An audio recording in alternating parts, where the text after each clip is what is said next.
नमस्कार, स्वागत है आपका G3 में। मैं हूं आपके साथ विवेक शांडिल्य। मोबाइल के सफर की शुरुआत 1984 में हुई थी। 1984 से लेकर 2014 तक इसे 30 साल गुजर चुके हैं, लेकिन हमें पता ही नहीं चला हमारा फोन कब स्मार्टफोन बन गया। आज बताएंगे आपको इस पूरे सफर के बारे में। साथ ही गाड़ी के सेगमेंट में आज बात होगी मोबिलियो की, जिसे लॉन्च कर दिया गया है, जिसका सीधा मुकाबला मारुति की एर्टिगा के साथ है और टोयोटा इनोवा के साथ है। क्या इन दोनों गाड़ियों को ये गाड़ी टक्कर दे पाएगी, ये भी हम आपको बताएंगे। साथ ही होगी आपके लिए एक्सपर्ट एडवाइस और भी गाड़ी की दुनिया से बहुत सारी खबरें। लेकिन शुरुआत हेडलाइंस के साथ। आपका मोबाइल हुआ 30 साल का, आज देखिए फोन से स्मार्टफोन तक का रोमांचक सफर। होंडा ने लॉन्च की मोबिलियो 7 सीटर एमपीवी का मुकाबला अर्टिगा और इनोवा से। सोनी एक्सपीरिया T3 भारत में लॉन्च, कंपनी का दावा 5.3 इंच डिस्प्ले वाला सबसे पतला फोन। फिएट ने उतारा लीनिया का नया अवतार, टेस्ट ड्राइव में देखिए कार का पूरा हाल। और BMW हाइब्रिड 7 सीरीज भारत में लॉन्च, 1 करोड़ 35 लाख रुपए है कीमत। साल 1973 में मार्टिन कूपर ने पहली बार मोबाइल फोन सामने रखा। इसके बाद साल 1984 में पहली बार मोबाइल कमर्शियली यूज के तौर पर सामने आया। 1984 से लेकर 2014 तक 30 साल मोबाइल के कमर्शियल यूज को हो चुके हैं। लेकिन इस सफर के दरमियान मोबाइल फोन में तेजी से बदलाव देखने को मिला। फोन स्मार्टफोन बन चुका है, लेकिन ये सफर कभी भी इतना आसान नहीं रहा। आइए डालते हैं इस पर एक नजर।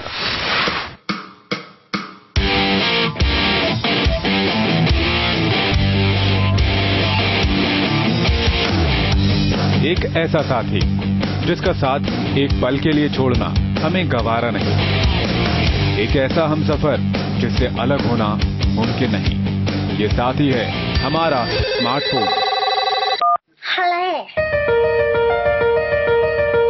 जी हां, टेक और विज्ञान के दुनिया में आज हम काफी आगे आ चुके हैं, जहां फोन अब स्मार्टफोन बन चुका है। और आलम यह है कि स्मार्टफोन के बिना अब हम अपनी दुनिया की कल्पना भी नहीं कर सकते। आज दुनिया में इसके करीब 6.5 अरब कस्टमर हैं, लेकिन पहले फोन से शुरू हुआ ये सफर कभी भी इतना आसान नहीं रहा।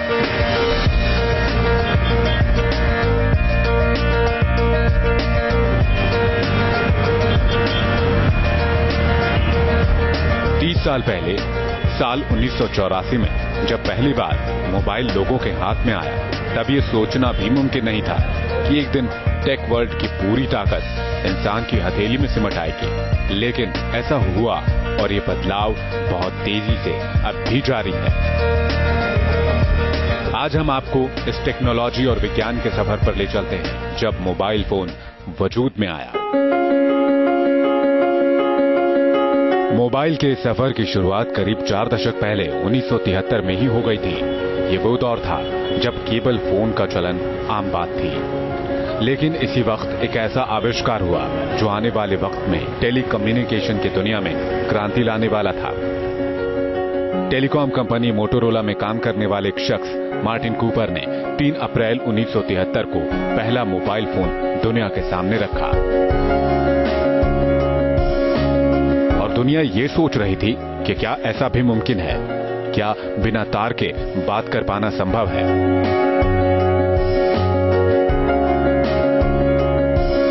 ये तकनीक बहुत आसान थी। हमने इसे 2 चरणों में विकसित किया। पहले हमने एक शहर को छोटे छोटे नेटवर्क ब्लॉक्स में बांटा। उसके बाद एक ऐसा डिवाइस तैयार किया जो उन नेटवर्क्स पर काम कर सके, जिसके बाद मोबाइल हाथ में लेकर घूम घूम कर बात करना संभव हो गया। आपको जानकर हैरानी होगी कि मोटोरोला के इस पहले सेलफोन की लंबाई 10 इंच और वजन करीबन 1 किलो था। मार्टिन कूपर ने अपनी प्रतिद्वंद्वी कंपनी के कर्मचारी को फोन कर मोबाइल के सफर की शुरुआत की थी। उस वक्त इस फोन की कीमत $3,995 थी, यानी 2,39,700 रुपए आज के लिहाज से। मजेदार बात यह है कि मार्टिन ने 1952 में मोटोरोला कंपनी ज्वाइन की थी और आज भी वो वहीं काम कर रहे हैं। इसके करीब 10 साल बाद, यानी 1984 में मोटोरोला ने पहला मोबाइल हैंडसेट बाजार में उतारा और इसी साल से फोन की कमर्शियल बिक्री भी शुरू हो गई। और यहीं से शुरू हुआ तकनीक का एक ऐसा अंतहीन सिलसिला जो पल पल नए आयाम जोड़ रहा है, जो पल पल नई तकनीक खोज रहा है, जिसका बाजार ही गला काट प्रतियोगिता पर आ टिका है। मोटोरोला के पहले हैंडसेट का नाम था डायना TAC। इसकी बैटरी को एक बार रिचार्ज कर करीब 35 मिनट तक बातचीत की जा सकती थी। इसका स्टैंड बाय टाइम करीब 6 घंटे था। इसमें 30 नंबर भी सेव किए जा सकते थे। डायना टीएसी को बाजार में उतारने से पहले उसका वजन करीब 794 ग्राम तक कम किया गया। इसके बाद भी ये इतना भारी था कि इसकी चोट से किसी इंसान की जान तक जा सकती थी।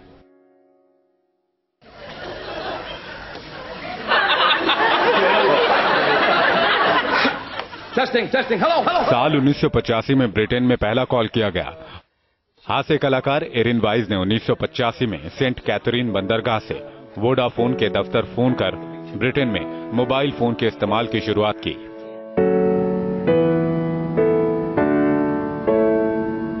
वोडाफोन को 10 लाख ग्राहक बनाने में 9 साल का वक्त लगा, लेकिन O2 के नाम से मशहूर सेलनेट ने 1985 में अपनी सेवा शुरू करके वोडाफोन का एकाधिकार तोड़ दिया।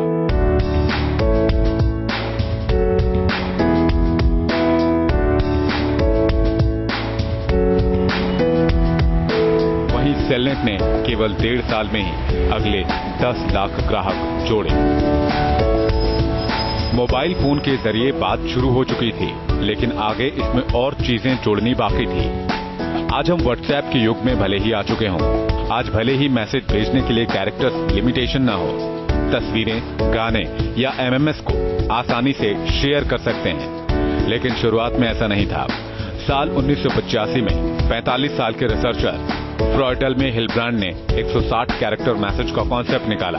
उन्होंने देखा कि टाइपराइटर में ज्यादातर मैसेज 160 कैरेक्टर के थे, जबकि सबसे पहले मोबाइल में मैसेज कैरेक्टर लिमिट 128 की थी।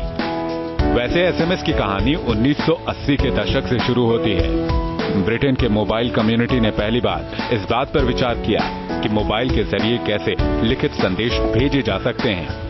यह कवायद जीएसएम कंपनियों ने मिलकर शुरू की। फरवरी 1985 तक आते आते ये विचार तेजी से उभरने लगा था। जीएसएम सब ग्रुप WP3 के चेयरमैन जे ऑस्टेड ने नए डिजिटल सेल्यूलर सिस्टम के लिए एसएमएस की पूरी अवधारणा तैयार की। उन्होंने एक जीएसएम दस्तावेज service and facility to be provided in the GSM system तैयार किया, जिसे बहस के लिए जीएसएम ग्रुप IDEG के पास भेजा गया। यहां से इस दस्तावेज को मई 1987 में फ्रॉइडल में हिलब्रांड की अध्यक्षता वाली तकनीकी कमेटी के पास भेजा गया। ये वही शख्स थे जिन्होंने 160 कैरेक्टर वाले मैसेज का कॉन्सेप्ट तैयार किया था।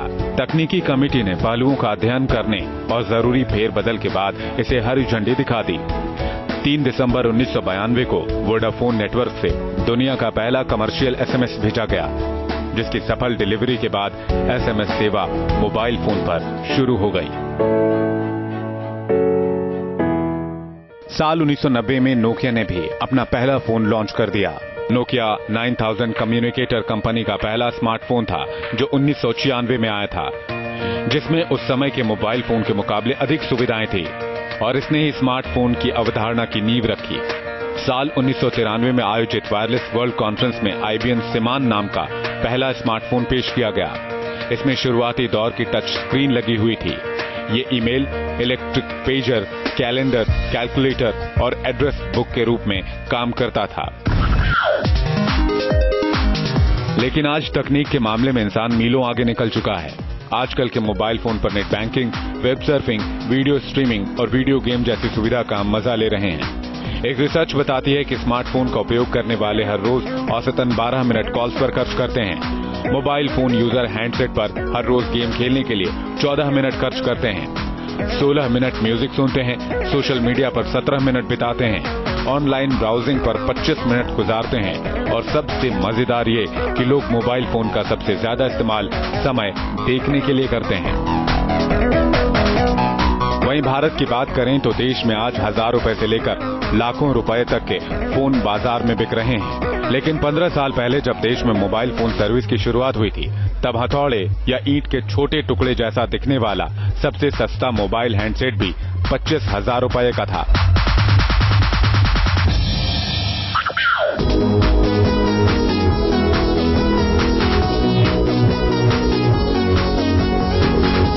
यही नहीं, आज घंटों हम फोन पर बातें करते हैं, लेकिन 1.5 दशक पहले ऐसा नहीं था।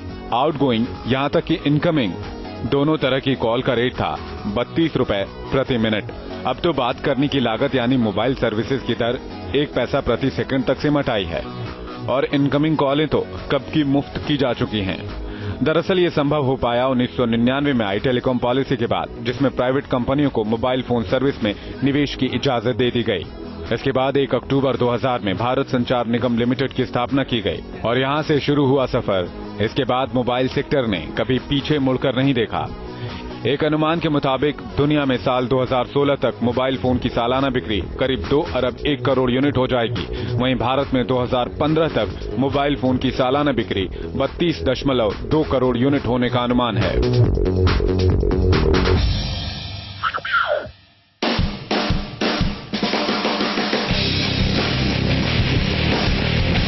तकनीक के क्षेत्र में इंसान तेजी से विकास कर रहा है, जरूरत के हिसाब से अपनी चीजों को ढाल रहा है। आने वाले समय के फोन की तकनीक भी गजब की होगी। वर्चुअल वर्ल्ड की कल्पना की जा रही है, जहां कल्पना से परे कुछ भी नहीं होगा। कहा जा सकता है कि 30 साल का फोन तकनीक के मामले में कहीं आगे निकल चुका है और आने वाले वक्त में कई ऐसी तकनीक वाले फोन हमारे सामने होंगे जो कुछ भी करने में सक्षम होंगे। तो बस आप तैयार रहिए। Team news nation. चलिए, गैजेट्स की बात तो हो गई, बात करते हैं गाड़ियों की। मोबिलियो होंडा की लॉन्च कर दी गई है। मोबिलियो का सीधा मुकाबला टोयोटा इनोवा से है और मारुति की एर्टिगा से है। 7 सीटर इस गाड़ी में क्या इतना दम है कि दोनों गाड़ियों को ये टक्कर दे पाएगी, क्योंकि दोनों का बाजार पहले ही बहुत मजबूत है। आइए देखते हैं। भारत में एमपीवी सेगमेंट की डिमांड लगातार बढ़ती जा रही है। यही वजह है कि कंपनियां इस सेगमेंट को ज्यादा से ज्यादा फोकस कर रही हैं। मारुति की एर्टिगा, टोयोटा की इनोवा, शेवरले की एंजॉय के बाद अब होंडा ने अपने पोर्टफोलियो में एमपीवी कार मोबिलियो को लॉन्च कर दिया है। मोबिलियो 7 सीटर कार है। इस कार की लंबाई 4300 mm से ज्यादा है, यानी कार इनोवा से छोटी है लेकिन मारुति एर्टिगा से बड़ी है। कार का फ्रंट लुक पहले की कहानी कह रहा है। फ्रंट लुक अपीलिंग माना जा सकता है, लेकिन एमपीवी सेगमेंट के हिसाब से इसे और बेहतर किया जा सकता था। वहीं फ्रंट हेडलाइट्स और फॉग लैंप ब्रॉड रखे गए हैं। साइड प्रोफाइल से कार बेहतर मानी जा सकती है। एरोडायनामिक शेप देने की कार को कोशिश की गई है। रेयर में ज्यादा वर्कआउट नहीं किया गया है। हाँ, 179 mm का ग्राउंड क्लियरेंस बेहतर है। साथ में इसमें 15 इंच के स्टील व्हील्स भी दिए गए हैं। कार के इंटीरियर में सिंप्लिसिटी बरती गई है। इंटीग्रेटेड सिस्टम है, लेकिन म्यूजिक सिस्टम और एसी को मर्ज नहीं किया गया है। इसके साथ आपको स्टीयरिंग में ऑडियो कंट्रोल भी मिल जाएंगे। डैशबोर्ड ब्रॉड रखने की कोशिश की गई है। सेफ्टी के लिहाज से टॉप मॉडल में आपको एयरबैग्स और एबीएस की सुविधा है। मोबिलियो को 5 रंगों में चुना जा सकता है। होंडा मोबिलियो में 1.5 लीटर का आईवी टेक और आईडी टेक इंजन फिट किया गया है। पेट्रोल में मोबिलियो का माइलेज 17 से 18 किलोमीटर प्रति लीटर है। वहीं डीजल में इसका माइलेज 24 किलोमीटर प्रति लीटर है। अब बात कीमत की। पेट्रोल में मोबिलियो की शुरुआती कीमत 6,49,000 रुपए तय की गई है और टॉप मॉडल मिलेगा 8,76,000 में। वहीं डीजल में शुरुआती कीमत 7,89,000 रुपए तय की गई है और टॉप मॉडल मिलेगा 9,76,000 में। वहीं स्पोर्टी मोबिलियो की कीमत 10,79,000 रुपए तय की गई है। होंडा मोबिलियो 7 सीटर कार है, लेकिन मुकाबला काफी कड़ा है, क्योंकि भारतीय बाजार में पहले से मौजूद मारुति की एर्टिगा और टोयोटा की इनोवा काफी बेहतर प्रदर्शन कर रही हैं। ऐसे में देखना होगा कि मोबिलियो हिट होती है या flop. Video journalist Manoj Kumar के साथ सैयद आमिर हुसैन, न्यूज नेशन, दिल्ली। भारतीय कार बाजार में हाल के समय में बढ़ोतरी देखी गई है। शायद यही वजह है कि फिएट ने लीनिया का नया वर्जन लॉन्च किया है। फिएट को अपनी इस गाड़ी से काफी उम्मीदें हैं। क्या है गाड़ी में खास, आइए देखते हैं।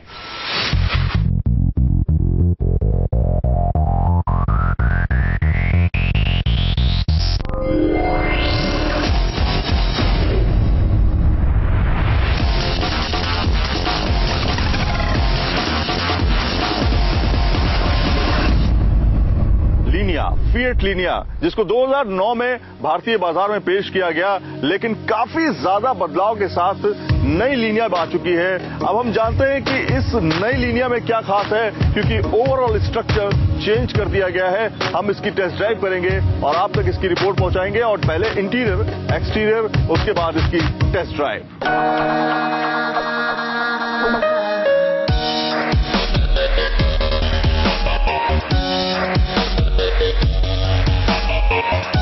इंटीरियर की क्वालिटी के हिसाब से इसको और बेहतर किया जा सकता था। स्टीयरिंग व्हील में आपको इनबिल्ट ऑप्शन मिल जाएंगे। कार में स्पेस के लिए ज्यादा काम किया जाना था, जो नहीं किया गया। पहले से काफी ज्यादा फर्क आया है इस बार लीनिया में। तो ऑल न्यू फिएट लीनिया के सबसे पहले फ्रंट लुक की बात, फ्रंट लुक किस तरह से बदला गया है और किस तरह से डिजाइन किया गया है। सबसे पहले फ्रंट लुक पे नजर डालते हैं। मैं एरोडायनेमिक शेप नहीं कह सकता, लेकिन हाँ कर्व्स दिए गए हैं काफी ज्यादा। और हेडलैम्प्स आप देख सकते हैं, हेडलैम्प्स को बहुत ज्यादा ब्रॉड तो नहीं रखा गया, लेकिन थोड़ा पीछे की तरफ इसको बेंड किया गया है। यहां पे आप क्रोम ग्रिल देख सकते हैं, क्रोम ग्रिल को काफी ज्यादा ब्रॉड रखा गया है। इसके नीचे आप अगर आएंगे एयर डैम, इसमें भी आप क्रोम का इस्तेमाल देख पाएंगे। ये एयर डैम है जहां से हवा वेंटिलेशन आपको पूरा अंदर तक मिलता है। और वहीं फॉग लैम्प को भी थोड़ा सा ब्रॉड रखने की कोशिश की गई है, यानी कि फ्रंट फेशिया जो है थोड़ा सा आपको बदला हुआ नजर आएगा। थोड़ा सा लाइनिंग्स भी दी गई हैं, कर्व्स दिए गए हैं, जिससे एरोडायनेमिक शेप की एक परिभाषा मिल जाती है।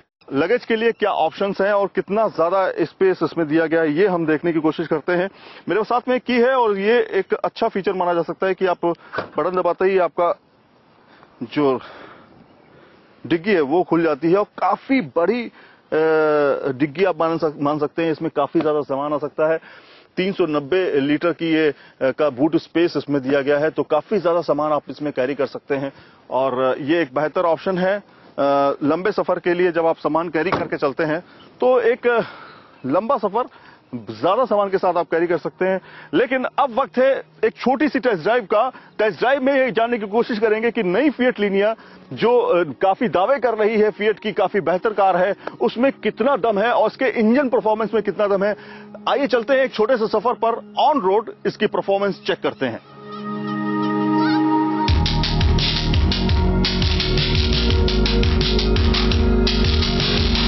हम इसको लेके हाईवे पर निकल चुके हैं। आपको बता दूं टेक्निकल स्पेसिफिकेशन के बारे में, तो इसमें 1368 सीसी का इंजन है, टीजेट इंजन है और जिससे इसको 112 बीएचपी की ताकत मिलती है। करीब 207 एनएम का टॉर्क मिलता है।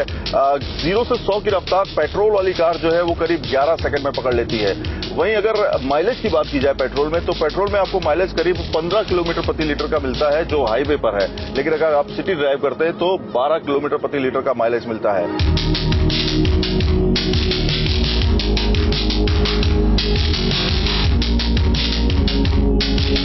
फिलहाल फिएट लीनिया की जो परफॉर्मेंस है वो अच्छी निकल के आ रही है। एबीएस सिस्टम आपको इसमें मिल जाएगा, इसमें डुअल एयरबैग्स आपको मिल जाएंगे और इलेक्ट्रॉनिक ब्रेक असिस्ट मिल जाएगा। ये एक काफी बेहतर चीज मानी जा सकती है, क्योंकि ये लीनिया ने शुरुआती वेरिएंट में अपने दी है जो जिसकी शुरुआत होती है 6,99,000 से, तो ये काफी बेहतर है। चलिए बात रही फिएट लीनिया की, लेकिन बात BMW की करें तो BMW 7 सीरीज की हाइब्रिड कार लॉन्च कर दी गई है। 320 हॉर्स पावर की इस गाड़ी में कितना दम, आइए जानने की कोशिश करते हैं।